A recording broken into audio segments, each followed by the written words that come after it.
Why do we use grape juice rather than alcoholic wine like all of our brothers and sisters in all of the other churches? No idea, you tell me. Well, I have no idea actually. Why do we? It all goes back to the pledge, doesn't it? Yeah, yes, I mean, Wesley himself had no problem with alcohol, and he used to ask that vestries would have bottles of beer ready for preachers in order to perk them up. I've been to a number of services where that would have been preferable. But of course, there was a time within the history of England where Methodism did recognise the importance of temperance and the importance of the destabilising effect of alcohol upon society and upon families. But it does raise the question, a fundamental question, which is, as we break bread and drink wine or grape juice together, what actually we understand that to be, and that goes right back through Christian history. So what happens when we say, this is the body of Christ and this is the blood of Christ? Does the bread fundamentally change? Is it just the substance rather than the appearance? Is something far more interesting going on, as Luther would say, in and under and within and whatever? Or is it, as Calvin would say, something about the Spirit being specifically there in a particular way? Or is it just symbol? I mean, what do Methodists believe on this? Well, I know the big report that we wrote was His Presence Makes the Feast. So the key thing there was about the presence. But I think, as with all other reports, it kind of, in Methodism, kind of seek a balance because we're a very broad church. And I think that's actually faithful to the tradition. Because if you go back to John chapter 6, then you've got Jesus saying that unless you eat this bread and drink this wine, you won't have life within you. And he actually talks about his flesh in terms of gnawing a bone, munching on the flesh of Jesus. And Celsus, of course, in the early church, thought that Christianity was a cannibalistic sect, that we were literally eating flesh, eating human flesh and drinking human blood. And indeed, Paul picks that up in 1 Corinthians as well. Yeah, but the other thing about 1 Corinthians 11, is you've got the whole thing about this being a memorial of Jesus. Yeah? So this is as long as we eat this bread and drink this wine, we remember his death until he comes. And so there's always been a split, hasn't there, in the church between those of us who are kind of Johannine Christians and want to say, this could become the body of Jesus. Yeah? And those who might say, no, it's just a piece of bread.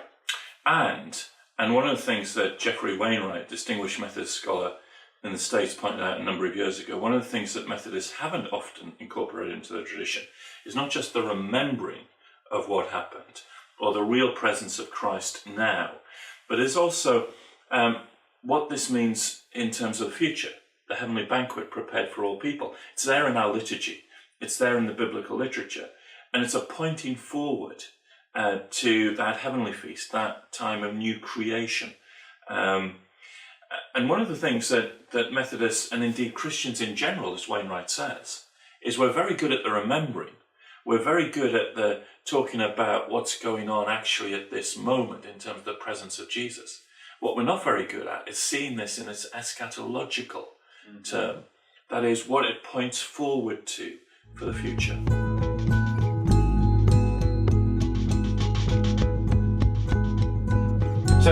So the bread and wine, I mean, we've kind of set up a meal here. It's kind of a intimate thing, you and me. But this is not communion, is it? This is not communion. Why? Because we're not recognising the body of Christ, which is the church, triumphant, as we've talked about, the eschatological push, but also the church around us today. Absolutely. The other thing for me why this isn't communion is that we've not read or preached the scriptures. This was the great insight of the Reformers, of course, that the simple rehearsal of the actions, even the liturgy, the movement in the Mass and the understanding of that wasn't sufficient without it.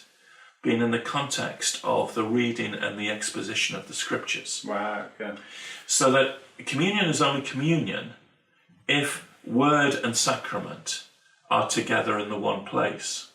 Now, of course, that doesn't mean a 45-minute sermon like the ones that you normally preach every time. But it does mean that the reading of the word, the encountering of the word, happens in a dynamic way with taking the bread and wine.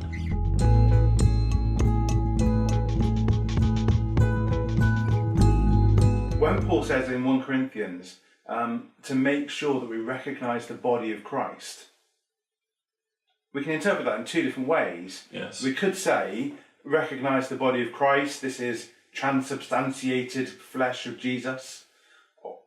Or, like he does in the next chapter, he could be saying, recognise the church as the body of Christ. Absolutely. And one of the things that's really interesting in that is that recent scholarship on Archbishop Cranmer points out that for Cranmer, actually transubstantiation, the change, Roman Catholic theology has talked about how not the appearance but the substance of the bread and wine changes at consecration and the taking of it in a communion event, a communion service. Recent scholarship on Cranmer, a great Archbishop of the Church of England, says that actually when Cranmer thought about transubstantiation, he thought about it in terms of the change within the people who were taking the bread and the wine. Indeed, I think there's evidence that Wesley thought that as well. He talked about communion as a converting ordinance, didn't he? He did. Mm-hmm. And what Wesley was different to many others of his time, and a great deal of Christian tradition, is that Wesley wanted this bread and wine to be taken by all. So it wasn't just the select few. It wasn't just those who'd been absorbed into confirmation, those who'd signed up membership of the church. The body, for Wesley, was much more open.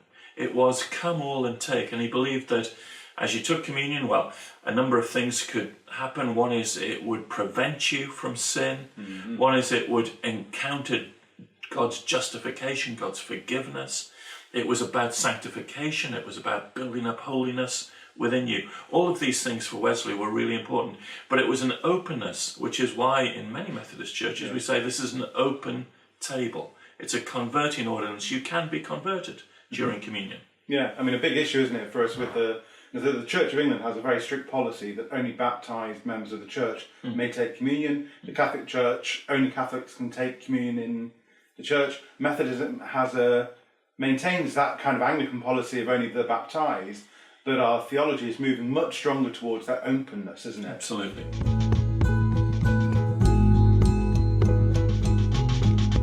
And that's the really important thing where Methodism differs from those church traditions which have simply seen this as a symbolic act of remembrance. A great name associated with this is Zwingli.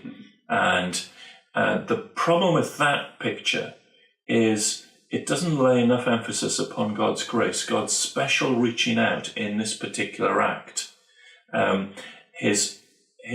And for Wesley, this was really important, that it was grace which is at the heart of this. God's extravagant generosity, God's special touching of our lives. And if we simply say, oh, this is symbolic, just to help us to remember something in the past, that denies that this is a particular moment that God ordains where grace can flow, grace can touch, grace can transform. And therefore, as a minister, as I lead a Holy Communion service, I'm doing so with the expectation that there's going to be a change, not just in the bread and wine, but more importantly, a change in people as a result of God's grace.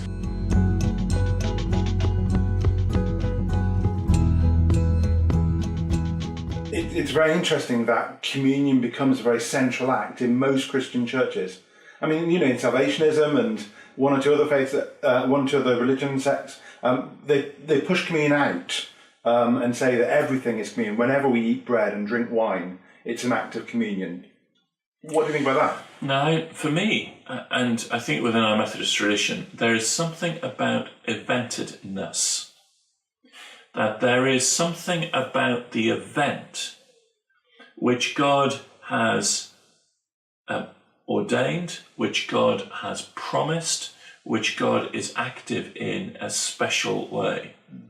Actually, I believe that about preaching.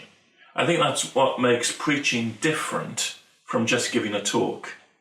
That actually there is something about this eventedness of preaching where the Spirit is at work in a special way. And I believe that even more so when word and sacrament are being brought together.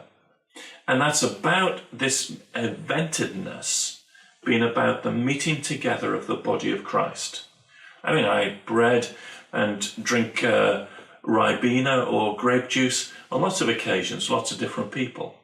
But it's not in that sense of being part of the church at a particular event where God is at the centre, where I'm worshipping with others.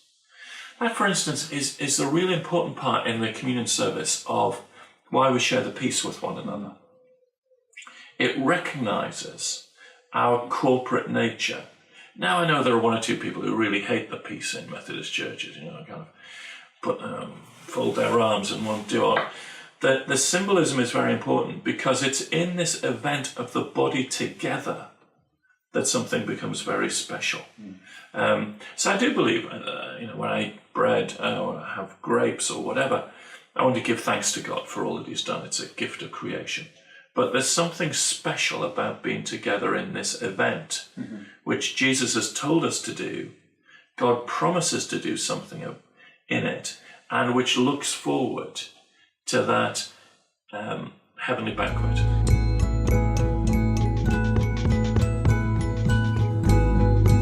Now, we've got a great diversity. We talked about it earlier. There's a great diversity of understandings and a great diversity of practice within the Methodist Church on this. But I agree with you that actually keep coming back to the theological understanding of what God is actually doing. We might not be able to articulate it easily, but it's worth keep asking the questions, because out of the fundamental theological understandings, you then understand why some people do certain things and some people do other things. I think it's really, really important. Go back to the Bible all the time as well. What happened at the Last Supper? What did Jesus seem to say was important? And of course, John doesn't include the Last Supper in his final discourse, but the feeding of the 5,000 seems to be his version of the Eucharist, a public Eucharist, a public celebration, but one that didn't include wine, actually, which is very interesting, although wine's everywhere else. But there's all the time, there are the four actions that seem to be crucial to the biblical account. Taking bread, blessing bread, breaking bread, and giving bread. Yes. And the same for the wine. Taking, blessing, giving. You can't break wine. So the fourfold actions. And I think for me, that's the core of what has to happen. It's those four Eucharistic actions that need to be part and parcel of what's going on, because they symbolise what's happened to Jesus in his life, and it's therefore the memorial and the celebration, the reenactment of the sacrifice, that's really important.